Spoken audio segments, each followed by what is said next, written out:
Dear student, आज इस lecture में हम डिस्कस करेंगे हेमोस्टेसिस को डिस्कस करेंगे। ये एक बहुत इम्पोर्टेंट टॉपिक है।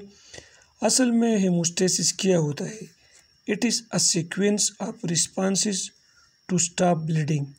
ये वो रिस्पॉन्सेस होते हैं बॉडी की जिसके ज़रिए वो ब्लीडिंग को स्टॉप करता है। इसका क्या मतलब है? इसका मतलब ये है कि आपकी बॉडी की में जब माइनर कट आ जाए या मेजर कट आ जाए तो इससे ब्लीडिंग होता है। इस ब्लीडिंग को स्टॉप करने की प्रोसेस को हम क्या कहते हैं? हीमोस्टेसिस कहते हैं। अभी हीमोस्टेसिस के लिए जो प्रोसेस है, जो इम्पोर्टेंट मैकेनिज़्म है, वो 3 है। सबसे पहला इसमें क्या है? वास्कुलर स्पाज्म फॉर्मेशन, दूसरा है प्लेटलेट फ्लग फॉर्मेशन और तीसरा है ब्लड क्लॉटिंग। तो सबसे पहले हम इसमें डिस्कस करते हैं कि वास्कुलर स्पाज्म फॉर्मेशन का क्या मतलब है। इसका मतलब ये है कि जब आपकी जो ब्लड वेसल्स है इसकी स्मूथ मसल में डैमेज आ जाता है तो ये ड्यू टू डैमेज, इस डैमेज की वजह से ये क्या रिलीज़ करते हैं? Release substances. ये सब्सटेंसेस रिलीज़ करते हैं, लेकिन ये कौन सी सब्सटेंसेस होते हैं? Actually it is vasoconstriction. ये वेजो कॉन्ट्रैक्शन सब्सटेंस होते हैं, मतलब वे ब्लड वेसल को कॉन्ट्रैक्ट करते हैं। जो स्मॉल ब्लड वेसल्स है इसको कॉन्ट्रैक्ट करते हैं और इसमें स्पाज्म प्रोड्यूस करते हैं। जिस तरह मैं आपको बता रहा हूँ स्पाज्म प्रोड्यूस हो जाते हैं तो इससे क्या होते हैं? Stop haemorrhage. तो हेमरेज जिससे स्टॉप होता है। ये माइनर कट के केस में होता है और ये मतलब एक और के लिए आपके ब्लड को क्या करते हैं? ब्लड की जो ब्लीडिंग है वो स्टॉप कर लेते हैं। दूसरा जो मैकेनिज़्म है वो क्या है? Platelet plug formation. अभी जो प्लेटलेट फ्लग फॉर्मेशन है वो हम डिस्कस करेंगे। प्लेटलेट फ्लग फॉर्मेशन क्या होता है? ये 3 स्टेप पे आपने याद रखना है।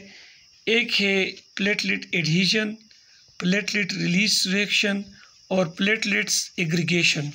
सबसे पहले हम प्लेटलेट एडहीजन करते हैं कि असल में ये प्लेटलेट एडहीजन क्या होता है। प्लेटलेट एडहीजन का क्या मतलब है?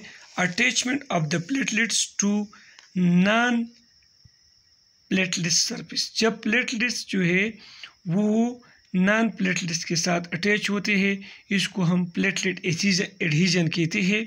इसमें क्या होता है? जिस तरह फॉर एग्जांपल ये elastic fibre of the blood vessel के साथ अगर अटैच हो जाए तो इसको हम प्लेटलेट एडहीजन कहते हैं। इसका क्या प्रोसेस होता है मैं आपको बता दूँ।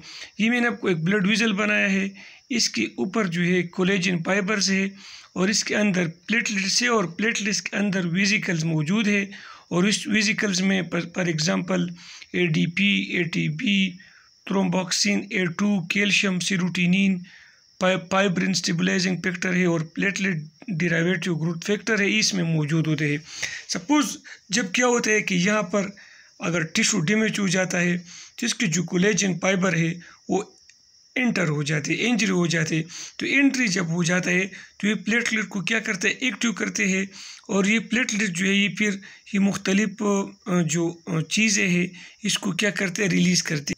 इसके बाद जब ये रिलीज़ करते हैं प्लेटलेट रिलीज रिएक्शन, मतलब जब ये रिलीज़ करते हैं ये चीज़ें तो इसमें जो थ्रोम्बोक्सिन, A2 है, सीरोटिनिन है, ये क्या करते हैं? असल में ये वेजो कॉन्ट्रैक्टर होते हैं और क्या करते हैं कि ये सी प्लेटलेट्स का जो है चेंज जो है वो शेप चेंज हो जाता है, ठीक है ना।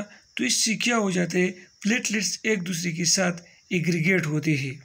हमारे साथ तीसरा स्टेप होते हैं प्लेटलेट एग्रीगेशन होता है।